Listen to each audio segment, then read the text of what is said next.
আসসালামু আলাইকুম রহমতুল্লাহি বারাকাতু। একটা ছোট ঘটনা বলি। একবার রাসূলুল্লাহ সাল্লাল্লাহু আলাইহি ওয়াসাল্লাম মদিনার এক বাগানের পাশ দিয়ে হেঁটে যাচ্ছিলেন। সাথে কিছু সাহাবীও ছিলেন।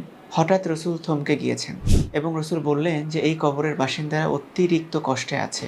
কিন্তু আশ্চর্যের ব্যাপার হচ্ছে তারা খুব সামান্য কারণে কষ্ট পাচ্ছে।" তখন সাহাবীরা জিজ্ঞেস করলেন যে, "কি এমন কারণে তারা এত বেশি কষ্ট পাচ্ছে?" রাসূল বললেন, "তারা প্রস্রাব করে পবিত্রতা অর্জন করত না এবং একজনের কথা অন্যজনকে লাগাতো।" সুবহানাল্লাহ! এটা খুব সূক্ষ্ম একটা ব্যাপার এবং আমরা এটাতে অলসতা অথবা মজার ছলে আমরা এই দুটি কাজ করে থাকি।